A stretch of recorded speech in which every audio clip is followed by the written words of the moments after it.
जय हिंद साथियों, मैं सब इंस्पेक्टर अविनाश चौधरी पुनः एक बार आप लोग सभी का स्वागत करता हूं इस यूट्यूब चैनल पे।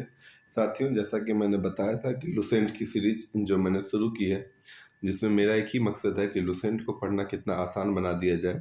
लुसेंट पे जो भी मैंने मेहनत किया वो आप सभी तक पहुंचाया जाए। उसके नोट्स जो मैंने बनाए अपने नोट्स, उसके थ्रू लुसेंट को पढ़ना कितना आसान से आसान हो सकता है, इस चीज़ को लेके मैं आप सभी के समग्र आया हूं। तो उम्मीद करता हूं कि इस चीज़ का फ़ायदा आप लोग उठाएंगे और इसी तरह से लुसेंट को पढ़ोगे आप। एक बार इसको मेरे साथ पढ़ लो, उसके बाद जब आप रिवीजन करोगे पीडीएफ के थ्रू, जो मैं पीडीएफ टेलीग्राम वाले ग्रुप पे शेयर कर रहा हूँ, तो आपको लगेगा कि बहुत ही आसान तरीके से लुसेंट के एक एक शब्द को जो है अपने दिमाग के मेमोरी में जो है फीड किया जा सकता है।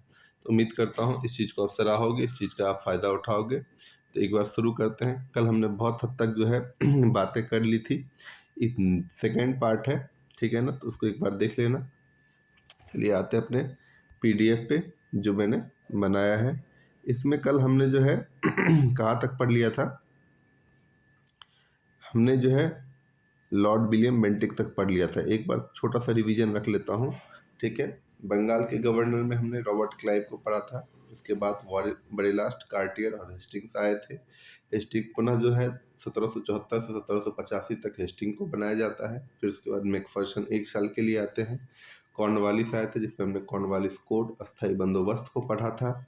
सर जॉन शोर आए थे, आहत नीति अपनाने वाले थे, ठीक है। वेलेजली आए, 1798 से 1805 तक रहे। तो इनके वेलेजली के क्रम में हमने बहुत सारे फैक्ट को देखा था जो भी लुसेंट में दिया था। बार्लो में 1805 से लेकर 1807 तक आए थे। 1806 का बेल्लोर का विद्रोह हमने देखा था। मिंटो फर्स्ट आए, ठीक है ना। उसके बाद जो है लॉर्ड हार्डिंग आए। इन्हीं के कार्यक्रम में हमने प्रथम आंग्ल नेपाल युद्ध देखा। एमहर्स्ट आए, प्रथम आंग्ल वर्मा युद्ध देखा। फिर उसके बाद जो है आपके कौन आए, बेंटिक आए, लॉर्ड विलियम बेंटिक आए, ठीक है ना। उसके बाद से हम आगे देखेंगे आज, ठीक है। उम्मीद करता हूँ इस चीज़ को जब पीडीएफ के थ्रू आप रिवीजन करोगे तो बहुत ही आसान तरीके से जो है इसको आप रिवीजन कर पाओगे। चलिए आते हैं नेक्स्ट, आगे बढ़ते हैं। इसी क्रम में जो है लॉर्ड विलियम बेंटिक को हमने देख लिया था। अब आते हैं चार्ल्स मिटकॉफ, ठीक है ना। चार्ल्स मिटकॉफ के बारे में 1835 से 36 तक 1 साल के लिए रहे, लेकिन इनके लिए जो है एक शब्द याद रखना, प्रेस का मुक्तिदाता इनको कहा जाता है। भारतीय प्रेस का मुक्तिदाता इनको कहा जाता है। क्या कहा जाता है? भारतीय प्रेस का मुक्तिदाता कहा जाता है किसको? चार्ल्स मिटकॉफ को। तो एक शब्द में आप याद रखेंगे, जब भी आपसे पूछा जाएगा भारतीय प्रेस का मुक्तिदाता किसे कहा जाता है, तो चार्ल्स मिटकॉफ को कहा जाता है। कब से कब तक रहे? 1835 से 36 तक, यानी कि लॉर्ड विलियम बेंटिक के बाद सबसे पहले जो आए वो चार्ल्स मिटकॉफ आए। 1 साल के लिए आते हैं। इन्हें भारतीय प्रेस का मुक्तिदाता कहा जाता है। इतनी सी बात याद रहेगी, ठीक है ना। आगे बढ़े, चलिए हम आगे बढ़ते हैं। आगे बढ़ते हैं तो सबसे इम्पोर्टेंट जो आता है वो आ जाता है ऑकलैंड, लॉर्ड ऑकलैंड। ऑकलैंड के बारे में 2-3 चीज़ें याद रखो। सबसे पहले इसका कालक्रम चलते हैं। 1836 से लेकर 1842 ईस्वी का कालक्रम है इनका, ठीक है ना। 1836 से लेकर 1842 ईस्वी तक का कालक्रम है इनका। अब 2 चीज़ें जो इनके बारे में याद रखना बहुत ही आवश्यक है। प्रथम आंग्ल अफगान युद्ध, ठीक है। देखो वहाँ पे हमने जो है वो हमने प्रथम आंग्ल नेपाल युद्ध पढ़ लिया था, प्रथम आंग्ल वर्मा युद्ध पढ़ लिया था। प्रथम आंग्ल अफगानिस्तान के साथ प्रथम युद्ध जो है 1839 से लेके, ये ईस्वी याद रखोगे आप। कभी कभी डायरेक्ट पेपर में पूछ दिया जाता है कि प्रथम आंग्ल अफगान युद्ध कब से कब तक हुआ, तो 1839 से लेकर 42 तक जो प्रथम आंग्ल अफगान युद्ध होता है। साथ ही साथ 1839 ईस्वी में इन्होंने क्या करवाया था, जीटी रोड जो है, जीटी रोड का जो है वो क्या करवाया था, मरम्मत करवाया था। क्या करवाया था? जीटी रोड का जो है वो मरम्मत करवाया। तो 2 चीज़ें याद रखेंगे, प्रथम आंग्ल अफगान युद्ध 1839 से लेकर 42 तक, जीटी रोड का मरम्मत, ठीक है। 2 चीज़ें याद रखेंगे, प्रथम आंग्ल अफगान युद्ध 1839 से लेकर 1842, और जीटी रोड का इन्होंने क्या करवाया था, ग्रैंड ट्रंक रोड का इन्होंने क्या करवाया था, मरम्मत करवाया था। एक चीज़ और आप याद रखोगे, भारतीय स्टूडेंट को डॉक्टरी एजुकेशन देने के लिए विदेश जाने की अनुमति इसने दे दिया था। किसने? ऑकलैंड ने, ठीक है ना। जितने भारतीय छात्र थे उनको बोला गया कि चलिए जय भैया आपके लिए रास्ता खुला है, अब विदेश जाके क्या कर सकते हैं, पढ़ाई कर सकते हैं, इसकी अनुमति उसने दे दिया था। तो 3 चीज़ें ऑकलैंड से याद रखेंगे।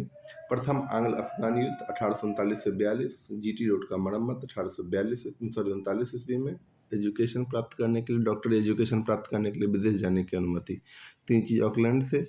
मेटकॉफ से प्रेस का मुक्तिदाता कहा जाता है। ठीक है, तो आगे बढ़ते हैं। एलिन बरो, उसके बाद आते हैं एलिन बरो। 42 के बाद 42 से 44 तक, 42 से 44 तक कौन आते हैं? एलिन बरो आते हैं। इसने क्या किया था? अफगान युद्ध को समाप्त किया था। देखिए, ऑकलैंड के समय में अफगानिस्तान का युद्ध, प्रथम आंग्ल अफगान युद्ध शुरू हुआ था, समाप्त इनके कार्यकाल में हुआ था। तो कभी कभी क्वेश्चन अगर मान लीजिए बहुत डीपली पूछा जाएगा तो इस चीज़ का विशेष रूप से ध्यान रखोगे कि प्रथम आंग्ल अफगान युद्ध शुरू तो होता है ऑकलैंड के समय में, खत्म होता है एलिन बरो के समय में। 1843 ईस्वी में सिंध को पूर्ण रूप से मिला लेता है, यानी अंग्रेजी साम्राज्य में अपने उसमें मिला लेता है, हुकूमत में मिला लेता है सिंध को। और सिंध के बारे में नेपियर की ये कथन है कि अफगानी तूफान की पूछ था। ठीक है, ये अफगानी तूफान की पूछ था। ये बहुत बार क्वेश्चन आया हुआ है कि किसका कथन है कि सिंध को अफगानी तूफान का पूछ किसने कहा है। कभी कभी ये आ जाएगा, कभी क्वेश्चन ये आ जाएगा अफगानी तूफान की पूछ कौन था, तो वहाँ पे आप क्या बताओगे? सिंध बताओगे। 2 चीज़ें याद रखोगे। सिंध को पूर्ण रूप से मिला था कब है? 1843 में। कौन मिला था? एलिन बरो मिला था। ठीक है, अफगानिस्तान का युद्ध समाप्त कब, किसके कार्यकाल में होता है? भाई एलिन बरो के समय में। शुरू कब होता है? ऑकलैंड के समय में। इतनी सी बात याद रखेंगे। आगे बढ़ते हैं। अब एक चीज़ और याद रखेंगे, 1843 में 2 काम, एक तो ये हो गया सिंध को मिला, दूसरा एक्ट 5 के तहत दास प्रथा का उन्मूलन करता है। दास प्रथा का उन्मूलन करने के लिए कौन जाना जाता है? एलिन बरो। ठीक है, एलिन बरो जो है, लॉर्ड एलिन बरो, दास प्रथा का उन्मूलन करने के लिए। ठीक है, सती प्रथा कब खत्म हुआ था? देखो, रिकॉल करोगे ना तो चीज़ें अपने आप याद हो जाएगी। ठीक है, सती प्रथा, ठगी प्रथा याद हो, बेल्टिक। ठीक है ना, अब आ जाओ यहाँ पे, आगे चलते हैं। लॉर्ड हार्डिंग के बारे में पढ़ते हैं। लॉर्ड हार्डिंग के लिए देख लो, लॉर्ड हार्डिंग 44 से लेके 48 तक। ठीक है, 44 से लेके 48 तक। इसके समय प्रथम आंग्ल सिख युद्ध हुआ 45 से 46 में। प्रथम आंग्ल सिख युद्ध हुआ, नरबली प्रथा पे प्रतिबंध लगा। 2 चीज़ें याद रखेंगे। लॉर्ड हार्डिंग हार्ड था, देखो कुछ ना कुछ दिमाग में टाइम बनाओगे तो अपने आप याद होगा। प्रथम आंग्ल सिख युद्ध बहुत हार्ड था। 1845 से 46 में कौन था? हार्डिंग था, लॉर्ड हार्डिंग था। ठीक है, नरबली प्रथा पर प्रतिबंध लगाया इसने। नरबली पर मेल की बलि दी जाती थी, उस पर प्रतिबंध इसने लगा दिया। तो 2 चीज़ें याद रखोगे लॉर्ड हार्डिंग के बारे में। एक आंग्ल सिख युद्ध 1845 से 46 का याद रखेंगे, एक नरबली प्रथा पर प्रतिबंध लगाया गया था, इसको आप याद रखोगे। ठीक है, यदि सी बात याद रहेगी। ठीक है, अब आ जाते हैं इसके बारे में। लॉर्ड डलहौजी बहुत इंपॉर्टेंट है, डलहौजी के बारे में पढ़ना बहुत ही इंपॉर्टेंट है। ठीक है ना, तो डलहौजी को पढ़ लेते हैं एक बार। डलहौजी के संबंध में जो है चीज़ों को याद रखेंगे। पहले तो 48 से 1856 ईस्वी तक, 1848 से लेकर 1856 ईस्वी तक लॉर्ड डलहौजी जो है वो रहते हैं। ठीक है, लॉर्ड डलहौजी कब से कब तक? 1848 से लेकर 1856 तक। ठीक है, इनके कार्यकाल में पहले ये जो हुआ सेकेंड आंग्ल सिख युद्ध। देखो, पहला आंग्ल सिख युद्ध ऊपर हमने 1845 से 46 में लॉर्ड हार्डिंग के समय में, हार्ड था काफ़ी, नरबली प्रथा पर प्रतिबंध। ठीक है, दूसरा आंग्ल सिख युद्ध 48 से 49 के बीच में लॉर्ड डलहौजी के समय। पंजाब का विलय होता है 29 मार्च 1849 ईस्वी को।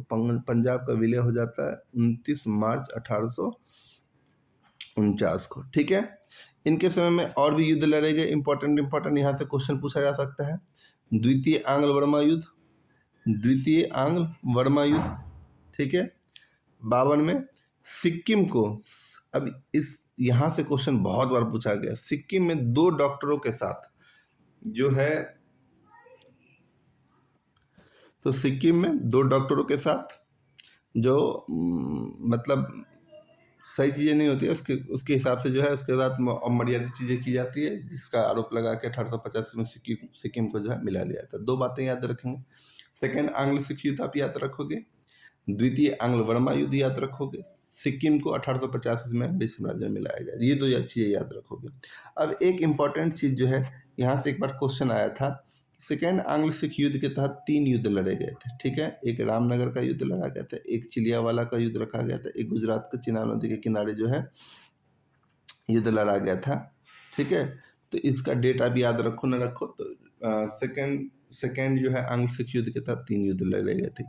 इनाम कमीशन का गठन करता है ये 1852 ईस्वी में, यहाँ से क्वेश्चन आएगा। इनाम कमीशन आप याद रखोगे।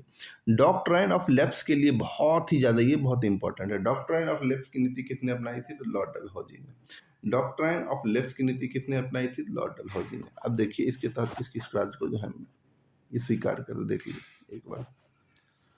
सबसे पहले जो है तो डॉक्ट्राइन ऑफ लेप्स के तहत जो है मिलाया जाता है। सबसे पहले देख लो, सतारा को मिलाया जाता है। सबसे पहले कौन स्वीकार करता? सतारा। याद रखो, डॉक्ट्राइन ऑफ लेप्स की नीति को स्वीकार करने वाला पहला कौन था? सतारा था 1848 ईस्वी में। जैतपुर, बुंदेलखंड, संबलपुर, उड़ीसा। याद रखो, जैतपुर, बुंदेलखंड और संबलपुर, उड़ीसा। बघाट जो हिमाचल प्रदेश में 1850 ईस्वी में।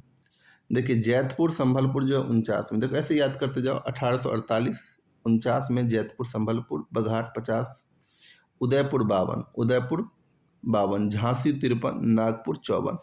अवध को 1856 में कुशासन का आरोप लगाकर उसको मिला लिया जाता है। उस समय अवध के शासक रहते हैं वाजिद अली शाह। कौन रहते हैं? वाजिद अली शाह। ठीक है, तो अवध पे कुशासन का आरोप लगाकर 1856 ईस्वी में। यहाँ से बहुत बार क्वेश्चन पूछा गया, यहाँ से नागपुर से क्वेश्चन आ सकता है, झांसी से क्वेश्चन, मतलब इस चीज़ को आप इम्पोर्टेंट ही समझ लो। ठीक है ना। सबसे पहले ये तो याद रखना ही है, ये तो आपको याद रखना ही है कि भाई,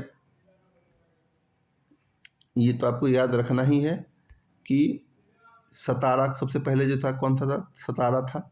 ठीक है, ये याद रखोगे। सतारा सबसे पहले। डलहौजी जो है बहुत ही ज़्यादा इंपॉर्टेंट हो जाता है। ठीक है, इसके और भी बहुत सारे फैक्ट हैं, उसको एक बार देख लीजिए। इसको जो है भारतीय रेलवे का जनक कहा जाता है। भारतीय रेलवे का जनक, क्योंकि पहली रेल जो है 16 अप्रैल 1853 पे। ये डेट याद रखोगे आप, यहाँ से बहुत बार क्वेश्चन है। कहाँ से कहाँ तक? बम्बई से थाने के बीच में चली थी। कितने किलोमीटर? 34 किलोमीटर। 34 किलोमीटर चली थी। ठीक है, 1854 ईस्वी में पोस्ट ऑफिस एक्ट आता है। फर्स्ट टाइम डाक टिकट का प्रचलन आरंभ होता है। तो डाक टिकट भी प्रथम बार प्रचलन में आता है 1854 ईस्वी में। ठीक है ना। 1853 ईस्वी में जो है पहली बार क्या चली थी? रेलवे चली थी। भारतीय रेल का जनक डलहौजी। सार्वजनिक निर्माण विभाग की भी स्थापना, PWD विभाग की भी स्थापना डलहौजी करता है। डलहौजी बहुत ही सारे इंपॉर्टेंट कार्य करके जाता है। 1854 ईस्वी में लोक सेवा विभाग की स्थापना करता है। 1853 में पहली तार सेवा कलकत्ता से आगरा के मध्य। ये भी बहुत बार क्वेश्चन पूछा गया। इसको स्टैटिक के तौर पे मान लो या फिर हिस्ट्री का पार्ट मान लो, आपको याद करना ही करना है। पहली बार तार सेवा कलकत्ता से आगरा के मध्य कब? 1853 में। कालक्रम याद है तो आप तुरंत डलहौजी को पहचान जाओगे। ठीक है, भारतीय लोक सेवा विभाग यानी लोक सेवा विभाग की स्थापना कब हुई थी? 1854 में। किसने किया था? डलहौजी ने किया था। सार्वजनिक निर्माण विभाग, सार्वजनिक निर्माण विभाग की स्थापना किसने किया था? डलहौजी ने किया था। पहली बार डाक टिकट कब प्रचलन में आता? 1854 ईस्वी में। पोस्ट ऑफिस एक्ट कब पारित हुआ? 1854 ईस्वी में। भारतीय रेल का जनक किसको कहा जाता है? लॉर्ड डलहौजी को कहा जाता है। पहली बार रेल कब चली थी? 16 अप्रैल 1853 ईस्वी में। कहाँ से कहाँ तक? बम्बई से लेके थाने तक। कितने किलोमीटर का डिस्टेंस था? 34 किलोमीटर। मतलब एक एक चीज जो है ना वो आपके समग्र में ला के रख रहा हूँ। ठीक है, आप आ जाइए। इसने क्या किया था? ग्रीष्मकालीन राजधानी बना दिया था शिमला को। ठीक है, ग्रीष्मकालीन राजधानी बना दिया था शिमला को। ठीक है, अब चीजें आप देखो, 1853 ईस्वी का चार्टर एक्ट आता है। 1853 ईस्वी का चार्टर एक्ट आता है। इसमें जो है अधिकारियों के लिए भी प्रतियोगिता जो है की जाती है और एज रखा था 1823 साल। ये एक बार याद रख लोगे। इलाहाबाद, लंदन में दोनों 1922 में सेम। ये आगे मैं बताऊंगा, इस फैक्ट के बारे में मैं आपको आगे बताऊंगा। ठीक है ना, इस चीज़ को वो करो आप। अब आ जाते हैं, एक बार रिवीजन कर लेते हैं। ठीक है, क्योंकि हम लोग 1856 तक पहुंच चुके हैं। ठीक है, अब देखो इसको याद करने के लिए ये मैंने जो है खुद से बनाया है। आप लोग भी इस तरह से कुछ भी बना सकते हो। ठीक है ना, ये बस एक याद करने का तरीका है, इस तरह से अब याद कर सकते हो। ठीक है, अब देखो 1828 से लेके मैं 56 तक आ गया हूँ। Ben Matt Auckland. देखो बैन जो है किसी का नाम रख लो, मैट मतलब मिला। ठीक है, किससे मिला? ऑकलैंड से मिला। Ben Matt Auckland. ठीक है, अब बोलता है बड़े हार्ड हो जी। क्या बोलता है? बड़े हार्ड हो जी, है ना, बड़े हार्ड हो जी। तो Ben Matt Auckland, Ben Matt Auckland. Ben किससे मिला? ऑकलैंड से मिला। और क्या कहता है? बड़े हार्ड हो जी, है ना। तो अब इससे याद करोगे, बैन से हो गया आपका बेंटिक, याद आ जाएगा 1828 से 35। मेट से आपका मेटकाफ, ठीक है, 1835 से 36 प्रेस का मुक्तिदाता। ऑकलैंड 1836 से लेकर 1842 ईस्वी। एलिनबरो 1842 से 44। लॉर्ड हार्डिंग 1844 से 48। और उसके बाद लॉर्ड डलहौजी यानी कि 1848 से 1856, ठीक है। Lord Bentinck, Lord Metcalfe, Auckland, Ellenborough, Hardinge, उसके बाद क्या आते हैं आपके डलहौजी। तो इसका एक ट्रिक याद कर लो, बेन मेट ऑकलैंड, बड़े हार्ड हो जी। बेन जो है ऑकलैंड से मिले और क्या कहते हैं, बड़े हार्ड हो जी। अब आगे बढ़ते हैं और लॉर्ड कैनिंग से देखते हैं। लॉर्ड कैनिंग से देखते हैं, फटाफट थोड़ा सा स्पीड में बढ़ाऊंगा, चीज़ों को आप कनेक्ट करना जान गए होंगे, है ना। चीज़ों को जो है कैसे कनेक्ट किया जाता है, ये चीज़ आपको अब समझ में आने लगा होगा कि भैया चीज़ को कैसे कनेक्ट करके पढ़ते हैं, ठीक है। तो अब आ जाते हैं लॉर्ड कैनिंग के बारे में। 1856 से लेकर 1862 ईस्वी तक इसी के शासनकाल में जो है रिवोल्ट हुआ, 1857 ईस्वी की क्रांति हुई थी, ठीक है। इसी के शासनकाल में क्या होता है, 1857 ईस्वी की क्रांति हुई थी। तो सबसे पहला इंपॉर्टेंट क्वेश्चन तो यही बन जाता है कि 1857 ईस्वी की क्रांति किसके शासनकाल में हुआ था, तो भाई लॉर्ड कैनिंग थे उस टाइम। अब देखो इन्हीं के कार्यकाल में जो 1861 ईस्वी का क्या आता है, हाई कोर्ट अधिनियम बनाया जाता है। हाई कोर्ट अधिनियम बनाया जाता है जिसके तहत कलकत्ता, मद्रास और बम्बई में हाई कोर्ट्स खोली जाती है। ये बातें याद रखोगे, चलो इसको नहीं याद रखो, कम से कम इस पॉइंट को तो जरूर याद रखना, ठीक है। ये विधवा पुनर्विवाह अधिनियम आया था। विधवा पुनर्विवाह अधिनियम आया था कब, 1856 ईस्वी में। विधवा पुनर्विवाह अधिनियम कब आता है, 1856 ईस्वी में, ठीक है। महालेखा परीक्षक का पद का सृजन किया जाता है। महालेखा परीक्षक का पद का सृजन किया जाता है 1857 ईस्वी में। भारतीय शासन अधिनियम 1858 ईस्वी आता है। मुगल पद यहाँ से क्या हो जाता है, समाप्त। मुगल पद को क्या कर दिया जाता है, समाप्त किया जाता है। भारतीय शासन अधिनियम 1858 के तहत मुगल पद को क्या कर दिया गया, दंड संहिता बनाया जाता है। दंड संहिता 1858 ईस्वी में किसकी, मैकाले की अनुशंसा पर। किसके अनुशंसा पर, मैकाले की अनुशंसा पर। और डॉक्ट्राइन ऑफ लेफ्ट जो था, डॉक्ट्राइन ऑफ लेफ्ट जो था उसको क्या कर दिया जाता है, समाप्त कर दिया जाता है। डॉक्ट्राइन ऑफ लेफ्ट को क्या कर दिया जाता है, समाप्त कर दिया जाता है। डॉक्ट्राइन ऑफ लेफ्ट को क्या कर दिया जाता है, समाप्त कर दिया जाता है। तो ये इंपॉर्टेंट चीजें हो जाती है किसके शासनकाल में, लॉर्ड कैनिंग के शासनकाल में। लॉर्ड कैनिंग के शासनकाल में तीन चीजें, चार चीजें याद रखोगे। एक तो 1857 ईस्वी का विद्रोह इसी के शासनकाल में हुआ था।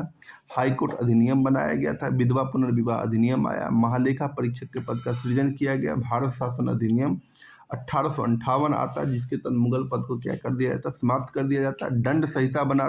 दंड संहिता बनाया जाता है मैकाले के अनुशंसा पे। डॉक्ट्राइन ऑफ लेफ्ट को क्या कर दिया जाता है, समाप्त कर दिया जाता है। इतनी सी बात याद रहेगी। चलिए अब आगे बढ़ते हैं, लॉर्ड एल्गिन के बारे में पढ़ते हैं। लॉर्ड एल्गिन आते हैं 62 से लेके किसके बीच में, 63 तक। इसने क्या किया था, वहाबी आंदोलन का दमन किया था। वहाबी आंदोलन का दमन किया था। 1863 ईस्वी में धर्मशाला में इनकी मृत्यु हो जाती है, ठीक है। धर्मशाला में इनकी क्या हो जाती है, मृत्यु हो जाती है। तो कभी कभी ये इंपॉर्टेंट, बहुत डीप जाएगा तो पूछ लेगा। तो वहाबी आंदोलन का दमन किसने किया था, एल्गिन ने किया था, ये याद रखेंगे। साथ ही साथ धर्मशाला में इसकी मृत्यु होती है, इस चीज़ के लिए आप इसको जाने जाते हैं, ठीक है। अब आते हैं लॉर्ड लॉरेंस के बारे में, थोड़ा सा पढ़ लेते हैं अब लॉर्ड लॉरेंस के बारे में, ठीक है। लॉरेंस विष्णु नहीं भाई, लॉर्ड लॉरेंस, ठीक है। चलो लॉर्ड लॉरेंस के बारे में, 1863 ईस्वी से लेकर 1869 ईस्वी तक रहता है। 1865 ईस्वी में भूटान ने आक्रमण किया था। भूटान ने अब आक्रमण कर दिया, देख लो भैया। 1865 ईस्वी में किसके शासनकाल में, लॉर्ड लॉरेंस के शासन। शानदार निष्क्रियता के सिद्धांत को अपनाया, ठीक है। शानदार निष्क्रियता का सिद्धांत को अपनाया किसके संबंध में, अफगानिस्तान के संबंध में। शानदार निष्क्रियता का सिद्धांत को अपनाया किसके संबंध में, अफगानिस्तान के संबंध में। कौन, लॉर्ड लॉरेंस। भूटान ने आक्रमण कर दिया, ठीक है। एल्गिन के शासनकाल में वहाबी आंदोलन हुआ। एल्गिन कब से कब तक रहा, 62 से 63 तक। 1863 से 69 तक कौन रहा, लॉर्ड लॉरेंस, ठीक है। अब आ जाते हैं, अब कुछ कुछ चीजें जो और ही इंपॉर्टेंट हो जाते हैं लॉर्ड एल्गिन के संबंध में, उसको जान लो, ठीक है। वो ये है कि भैया उड़ीसा में जो 1866 ईस्वी में क्या होता है, भीषण अकाल पड़ता है, ठीक है। बुंदेलखंड, राजपूताना यहाँ पे 68-69 में पड़ता है। और भीषण अकाल के संबंध में ये अकाल आयोग का गठन करता है। क्या करता है, अकाल आयोग का गठन करता है। कभी कभी पूछेगा किसकी अध्यक्षता में, तो हेनरी कैंपबेल की अध्यक्षता में एक अकाल आयोग का गठन करता है। तो सबसे पहले उड़ीसा का अकाल कब पड़ता? 1866 ईस्वी में। किसके शासनकाल में? लॉरेंस के शासनकाल में। किसकी अध्यक्षता में अकाल आयोग का गठन किया जाता है? हेनरी कैंपबेल की अध्यक्षता में। ठीक है। 1865 ईस्वी में भारत यूरोप के मध्य जो है प्रथम समुद्री टेलीग्राफ सेवा भी इसी के शासनकाल में। प्रथम समुद्री टेलीग्राफ सेवा 1865 ईस्वी में जो है भारत यूरोप के मध्य जो है किसके शासनकाल में? एलिनबरो के टाइम में जी होता है। ठीक है, इतनी सी बात याद रहेगी। चलो अब आगे बढ़ते हैं। नेक्स्ट आता है लॉर्ड मेयो। कौन आते हैं? Lord Mayo. मेयो के शासनकाल में जो है सबसे पहले मेयो कॉलेज स्थापना किया था अजमेर में। ये बहुत इंपॉर्टेंट नहीं है, बस इस चीज को याद रखना। 1872 ईस्वी में कृषि विभाग की स्थापना करी थी। क्या करी थी? कृषि विभाग की स्थापना किया गया था। ठीक है। और प्रथम जनगणना जो है आपका जो है सेंसस जो होता है 1872 ईस्वी में। दो चीजें लॉर्ड मेयो से आप याद रखोगे, 1869 से 72 ईस्वी तक रहता है। कृषि विभाग की स्थापना 1872 ईस्वी में तक, दोनों 1872 ईस्वी की घटना है। ठीक है ना, देख लो। एक तो मेयो कॉलेज अगर पूछा जाए अजमेर में स्थापित, वो भी 1872 में होता है। 1872 ईस्वी में कृषि विभाग की स्थापना होती है। 1872 ईस्वी में पहली बार जनगणना की जाती है। ठीक है ना, इतनी सी बात याद रखोगे। अब आ जाते हैं नेक्स्ट आते हैं लॉर्ड नॉर्थब्रुक। लॉर्ड नॉर्थब्रुक के बारे में पढ़ लेते हैं। 1872 से लेकर 1876 ईस्वी तक बंगाल में अब भयानक अकाल पड़ा। ठीक है, वहां पर उड़ीसा में था 1866 ईस्वी में।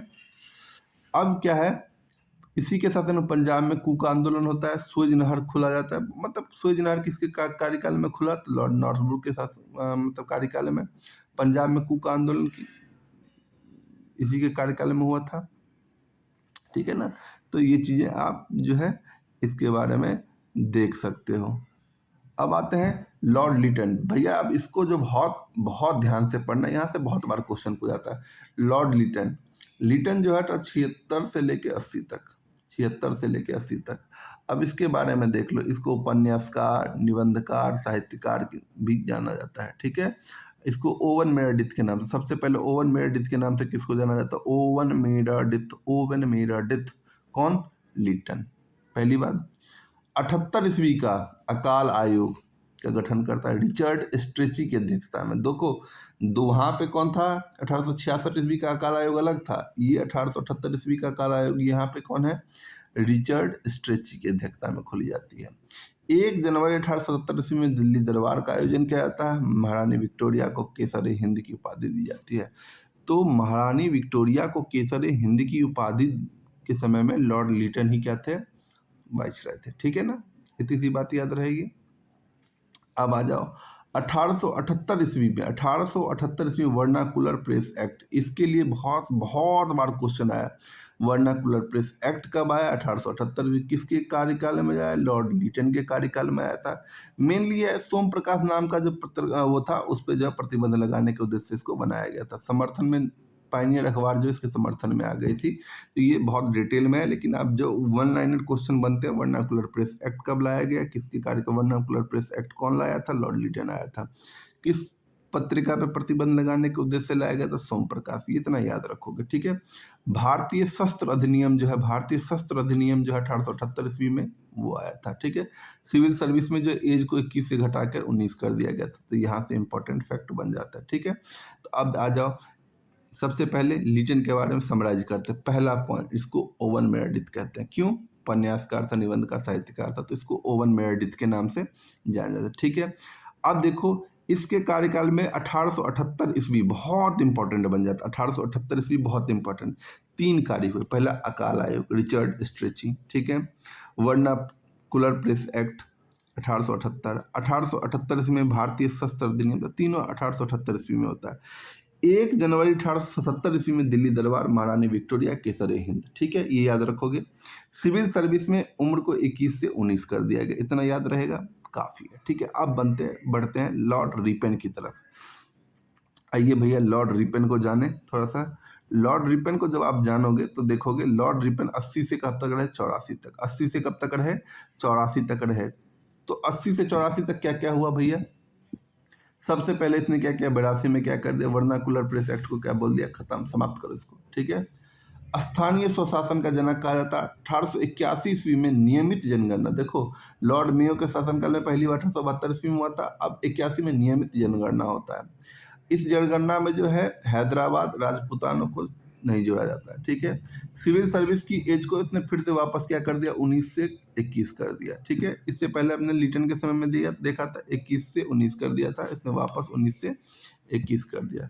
प्रथम कारखाना अधिनियम लाता है, प्रथम कारखाना अधिनियम लाता है जिसमें बोला गया कि 7 वर्ष से जो है कम के बच्चों को जो है वो फैक्ट्रियों में जो है नहीं लगाया जाएगा, लेकिन इससे चाय, कॉफी, नील आदि पे लागू नहीं किया जाता। 7 से अगर 12 वर्ष के बच्चे हैं तो 4 घंटे से ज़्यादा मजदूरी नहीं करवाएंगे।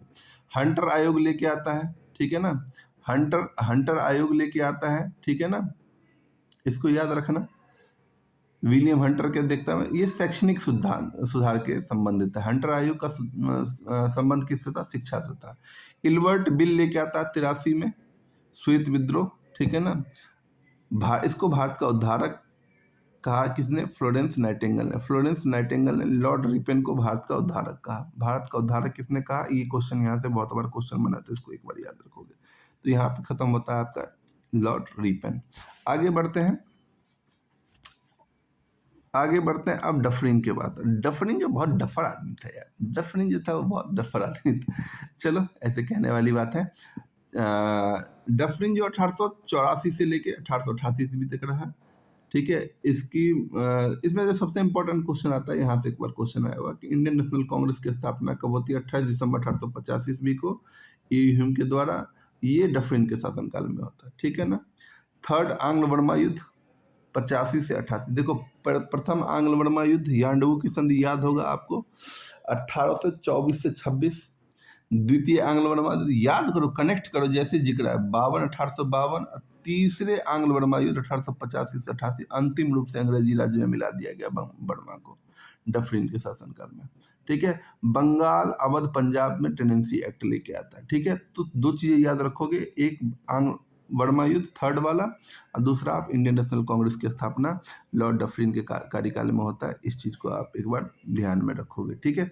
बार बार चीजों को देखोगे, इसको मेमोराइज करवाऊंगा मैं जब इसका रिवीजन होगा, तो मैं चाहता हूँ एक बार आप इससे गुजर जाओ, उसके बाद इसका रिवीजन, कंप्लीटली रिवीजन जब चलेगा तो आपको लगेगा कि इसका बहुत ही फायदा मिला, ठीक है ना। नेक्स्ट आते हैं लेंसडाउन, लॉर्ड लेंसडाउन 1888 ईस्वी से लेकर 1894 ईस्वी तक डुरंड रेखा भैया खींचा गया था इनके टाइम में, ठीक है। दूसरा कारखाना अधिनियम 1891 ईस्वी में ये लेके आते हैं। इसमें इन्होंने बोला कि स्त्रियों को 11 घंटे की ज़्यादा की ड्यूटी नहीं होगी, एक दिन की छुट्टी दी जाएगी, ठीक है ना। तो ये दूसरा कारखाना अधिनियम जो आता है, इसके लिए अब जाना जाओ, और डुरंड रेखा जो है खींचा गया था इनके लेंसडाउन के साथ। एल्गिन, लॉर्ड एल्गिन नेक्स्ट 1894 से 99, बहुत इंपॉर्टेंट नहीं है भारत को। हाँ, यहाँ से ये पूछा गया है बहुत बार कि ये कथन किसका है कि भारत को तलवार के दम पर विजित किया गया है और तलवार के दम पर ही रक्षा की जाएगी। भारत को तलवार के दम पर ही विजित किया गया है और भारत को तलवार के दम पर ही इसकी रक्षा की जाएगी। ये लॉर्ड एल्गिन द्वितीय ने बोला था, ठीक है। तो यहाँ से ये इंपॉर्टेंट हो जाता है लेंसडाउन के लिए। दूसरा कारखाना अधिनियम, डुरंड रेखा, ठीक है। इतनी सी बात याद रहेगी ना, ठीक है। नेक्स्ट आगे बढ़ें, चलिए आगे बढ़ते हैं। अब आते हैं लॉर्ड कर्जन, भैया बहुत इंपॉर्टेंट है, यहाँ से बिल्कुल इसको मिस मत करना। लॉर्ड कर्जन बहुत इंपॉर्टेंट हो जाता है। पहले तो 1899 से 1905 ईस्वी तक, ठीक है, 1899 से 1905 ईस्वी तक, ठीक है। अब इनको समझने की कोशिश करो,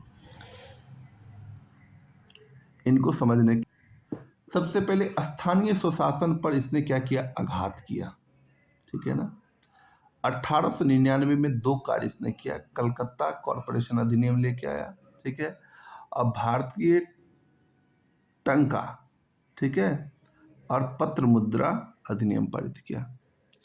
अंग्रेजी स्वर्ण मुद्रा भारत की कानूनी मुद्रा घोषित कर दी है। अंग्रेज की जो स्वर्ण मुद्रा थी उसी को भारत की मुद्रा जो है घोषित कर दिया गया। दो चीजें 1899 ईस्वी में याद रखोगे। यहाँ से क्वेश्चन बहुत रेयरली पूछे गए हैं। क्वेश्चन कहाँ से पूछा जाता है उसको बड़े ध्यान से अब देखो। सिंचाई आयोग, रेलवे आयोग, पुलिस आयोग, विश्वविद्यालय आयोग, भारतीय विश्वविद्यालय अधिनियम, भारतीय पुरातत्व विभाग स्थापना, अकाल आयोग, ये सारी चीजें पूछी जाएगी। तो पहले ईस्वी देखो, 1905 तक रहा था। 1901 ईस्वी में सिंचाई, एक पहले नंबर पे इसने सिंचाई को रखा। अब याद रखोगे सर कॉलिन स्टॉकमन क्रीफे। इतना लंबा नाम याद रखने की जरूरत है, आपको एग्जाम में टिक करना है। तो सिंचाई से ये याद रखोगे आप मान, है ना, मान क्रीफे या मान क्रीफे, जो भी आप याद रखना सको, ठीक है, रख लो। रेलवे, आर से रेलवे, आर से रॉबर्टसन, रेलवे रॉबर्टसन, एक शब्द में पढ़ोगे। सिंचाई मनक्रीफे, सिंचाई मान, ऐसे याद रखना, सिंचाई मान, railway Robertson, railway Robertson, railway Robertson. Police Fraser, police Andrew Fraser की अध्यक्षता में, तो पुलिस फ्रेजर, तो 1901, 1902, 1902, 1902 में एक और विश्वविद्यालय अधिनियम रैली। देखो विश्वविद्यालय में जब इलेक्शन बहुत सारे लड़े जाते हैं तो उसमें रैली होती है, तो वहां से रैली याद रख लेना, ठीक है। अब रेलवे को रेलवे से कनेक्ट मत कर लेना, रेलवे रॉबर्टसन है, रेलवे क्या है, रॉबर्टसन है। सिंचाई को मान लो कि सिंचाई करनी है हमें, एक नंबर पे सिंचाई रखेंगे, 1902 में रेलवे रखेंगे, 1902 में ही पुलिस आयोग रखेंगे, फ्रेजर, एंड्रयू फ्रेजर, ठीक है। और 1902 में विश्वविद्यालय अधिनियम रॉबर्ट सर थॉमस रेले की अध्यक्षता में, ठीक है। 4 में भारतीय विश्वविद्यालय अधिनियम पारित किया जाता है, 4 में भारतीय पुरातत्व विभाग की स्थापना की जाती है, ठीक है। अकाल आयोग, अकाल आयोग का गठन इसने भी किया था, sir Antony MacDonald, sir Antony MacDonald की अध्यक्षता में किया था, ठीक है। इसकी बात याद रखी। उसके बाद कृषि बैंक खुलवाया इसने, कृषि बैंक खुलवा, जो इंपॉर्टेंट है मैं बताता जा रहा हूं, देख लेना आप। पूसा में जो 1905 ईस्वी में जो है कृषि अनुसंधान संस्थान की स्थापना की गई थी, कृषि अनुसंधान संस्थान की स्थापना की गई कहाँ पे, पूसा में, तो ये इंपॉर्टेंट हो जाएगा। पूसा में कृषि अनुसंधान संस्थान की स्थापना की गई, पूसा में, ठीक है। गुप्तचर विभाग, किचनर परीक्षा, विक्टोरिया मेमोरियल का निर्माण जो है ये करवाया था, ठीक है। जो सबसे इंपॉर्टेंट है उस चीज को ध्यान में रखना मेरे दोस्त, वो है बंगाल विभाजन, बंगाल विभाजन, ठीक है। बंगाल विभाजन का संबंध किससे है, तो आपके इसी वायसराय से, जिसका नाम क्या है, जिसका लॉर्ड कर्जन। अब इसके बारे में 3 चीजें ध्यान में रखना। 19 जुलाई 1905 ईस्वी को इसकी घोषणा की जाती है, कहाँ से की जाती है, शिमला से की जाती है। 19 जुलाई 1905, डेट याद रखना। सितंबर 1905 में सम्राट का मुहर लगता है और 16 अक्टूबर 1905 ईस्वी को इसको लागू किया जाता है। ये तीनों डेट आप याद रखोगे, पेपर में डायरेक्ट पूछे जाएंगे, ठीक है। बंगाल विभाजन की घोषणा कहाँ से होती है, शिमला से। कब होती है, 19 जुलाई 1905। सितंबर 1905 इसमें इससे सम्राट का मुहर लगता है और 16 अक्टूबर 1905 यानी कि मेरे जन्मदिन से एक दिन पहले लागू कर दी जाती है।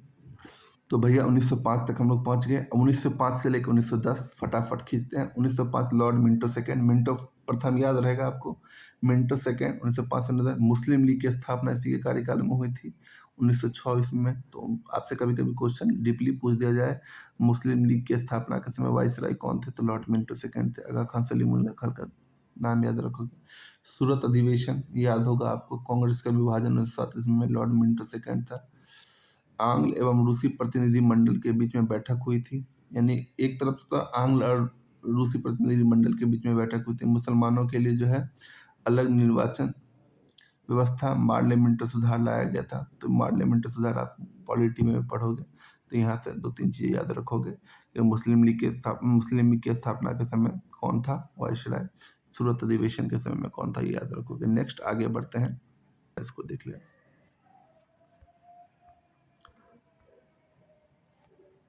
नेक्स्ट लॉर्ड चेम्सफोर्ड को देख लो, 1916 ईस्वी से 1921 में। 1916 में कांग्रेस का वो लखनऊ याद होगा, लखनऊ अधिवेशन है, कांग्रेस का एकीकरण हो जाता है, मुस्लिम लीग के साथ भी समझौता होता है, तो ये बहुत इंपॉर्टेंट हो जाता है भाई।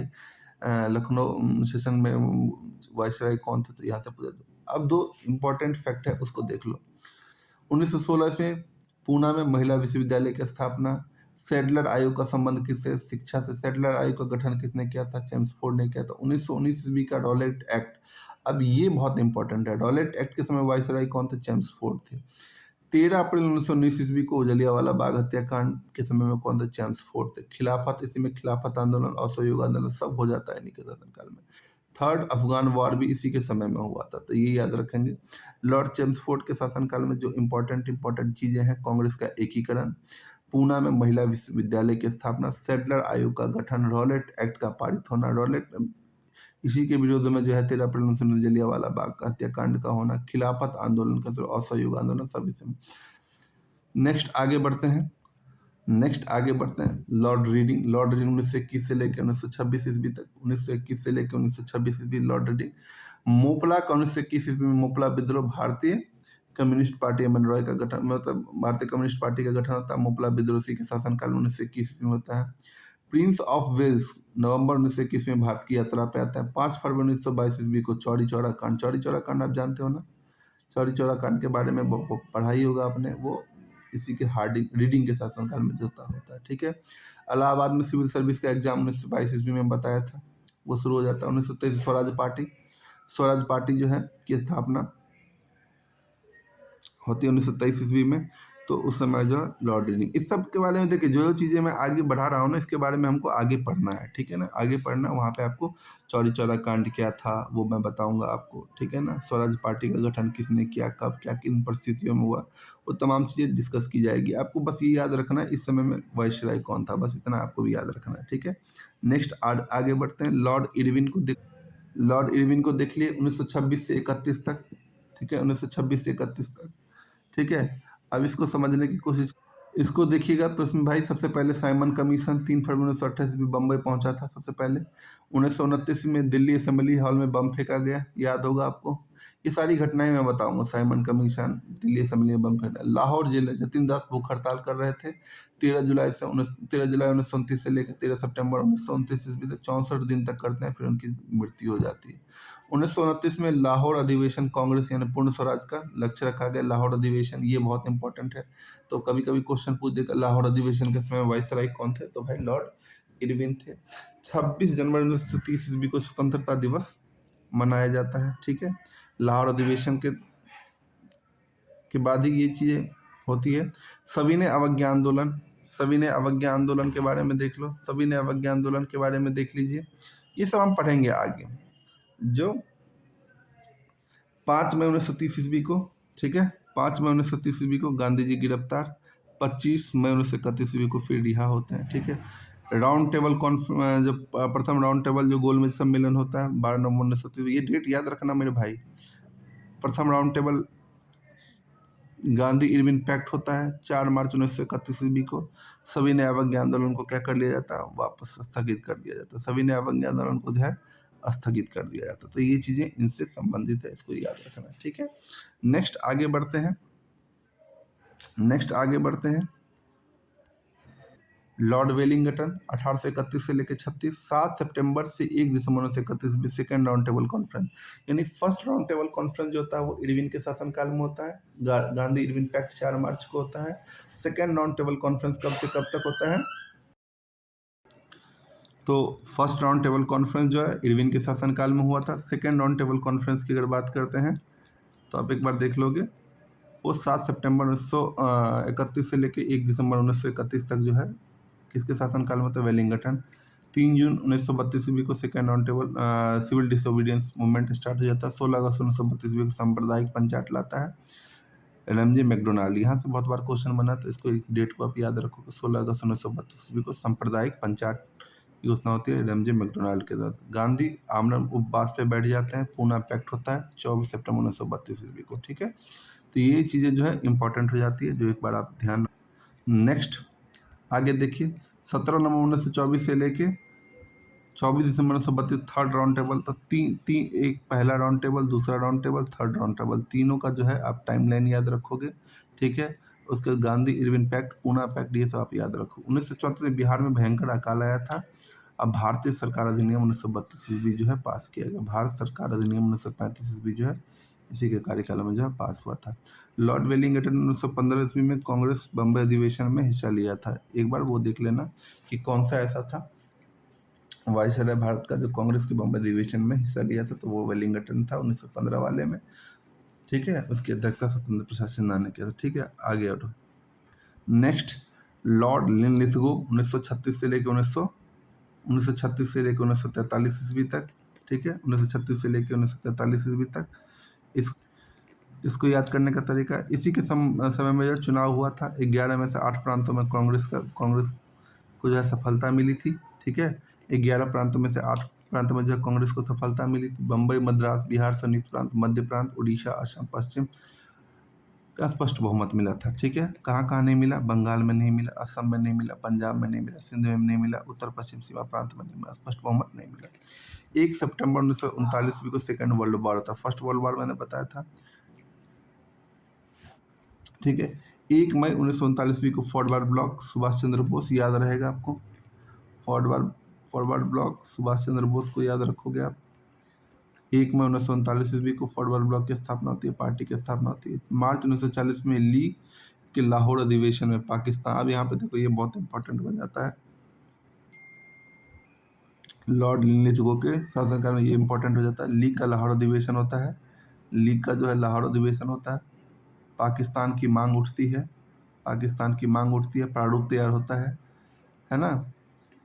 सिकंदर हयात खान प्रस्तुत करता है, फजलुल हक, ठीक है ना, समर्थन किया गया खलीकुद्दीन के द्वारा। तो एक बार ये देखो, पाकिस्तान की मांग, लाहौर अधिवेशन 1940 में। 8 अगस्त 1940 को अगस्त प्रस्ताव आता है, अंग्रेजों द्वारा लाया गया। ठीक है, मार्च 1942 ईस्वी को क्रिप्स मिशन आते हैं, भारत आते हैं।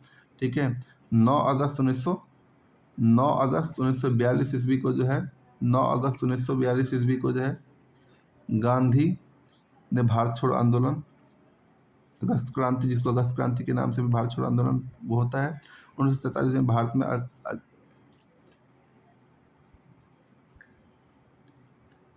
अचानक जो है अकाल आता है। अब आगे पढ़ते हैं, लॉर्ड वेवेल को जान लेते हैं। अब देखो धीरे धीरे चीज़ें खत्म होती जा रही है, ये सब इंसिडेंट्स मैं इसलिए आगे बढ़ रहा हूँ ताकि हमको आगे इसके बारे में डिटेल में पढ़ना है। तो कम से कम बस ये कालक्रम आपको याद रखना है कि किसके कार्यकाल में, किसके वायसराय के कार्यकाल में ये सब घटनाएं हुई थी। तो बस उसको कनेक्ट करके एक बार देखना है, लिख लिख के पढ़ना, आराम से याद हो जाएगा ये चीज़ें। नेक्स्ट आगे बढ़ते हैं, लॉर्ड वेवेल को थोड़ा जान लें। लॉर्ड वेवेल 1944 से लेकर 1947 तक लॉर्ड वेवेल। तो वेवेल योजना के लिए यहाँ से क्वेश्चन आता है, वेवेल योजना कब आई थी? 25 जून 1945 ईस्वी में। ठीक है ना। 1946 ईस्वी में क्या आता है?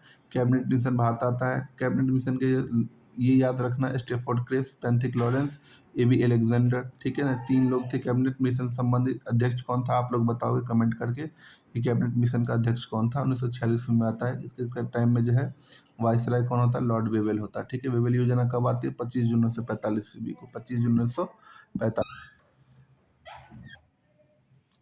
नेक्स्ट, 20 फरवरी 1947 ईस्वी को देख लो, पीएम लॉर्ड क्लाइमेट एटली लेबर पार्टी के होते हैं। हाउस ऑफ कॉमन्स में अनाउंसमेंट करते हैं, जून 1948 में प्रभुसत्ता भारतीयों के हाथ में दे देने की घोषणा कर देते हैं। ठीक है ना। तो 20 फरवरी 1947 लेबर पार्टी की सरकार, प्रधानमंत्री कौन? Lord Clement Attlee, House of Commons में इस बात की घोषणा करते हैं कि प्रभुसत्ता भारतीयों के हाथ में दे दिया जाएगा। नेक्स्ट आते हैं और अंतिम जो आते हैं वो होता है लॉर्ड माउंटबेटन। लॉर्ड माउंटबेटन जो है मार्च 1947 से लेकर जून 1948, क्योंकि ये घोषणा तो ऑलरेडी हो गई है यहाँ पे कि जून 1948 ईस्वी तक जो है प्रभुसत्ता भारतीयों के हाथ में दे दी जाएगी। 3 जून 1947 ईस्वी को, 3 जून 1947 ईस्वी को जो है आप यहाँ पे देखोगे माउंटबेटन योजना जो है घोषित कर दिया था। भारतीय विभाजन जो है शामिल था माउंटबेटन योजना में। 4 जुलाई 1947 ईस्वी को, 4 जुलाई 1947 में ब्रिटिश संसद में भारतीय स्वतंत्रता विधेयक पास होता है। एटली की सरकार, क्लाइमेट एटली को याद रखेंगे। 18 जुलाई 1947 ईस्वी को स्वीकृति मिलती है उसकी, और 15 अगस्त 1947 ईस्वी को, 15 अगस्त 1947 ईस्वी को हमारा देश आज़ाद हो जाता है। तो हमने एक लाइन से जो है पूरा जो है गवर्नर जनरल, बंगाल के गवर्नर, कंपनी के गवर्नर जनरल, उसके बाद भारत के गवर्नर जनरल, वाइसराय, सबको हमने एक लाइन से जो है जान लिया। उम्मीद करता हूँ कि इस चीज़ को जब आप एक बार दो बार पहली बार आप आराम से धीरे धीरे देखना, आप दूसरी बार इसको स्पीड करके देखना। उसके बाद ये जो पीडीएफ टेलीग्राम वाले ग्रुप में जो मेरा जीएस पावर के नाम से है, उसमें जब मैं डालूंगा तो वहाँ से आप इसको डाउनलोड करके जब इसको रिवीजन करोगे तो आपको लगेगा, उसके बाद एक बार लुसेंट बुक को पढ़ के देखना, आपको लगेगा कि एक-एक लाइन, एक-एक शब्द मुझे अब इसके याद हो गए हैं। उम्मीद करता हूँ इतना आप कर दोगे, बाद बाकी चीज़ें मेरे पे छोड़ दो, मैं धीरे-धीरे एक-एक टॉपिक को जो है खत्म करवा दूँगा। बहुत-बहुत धन्यवाद। जय हिंद।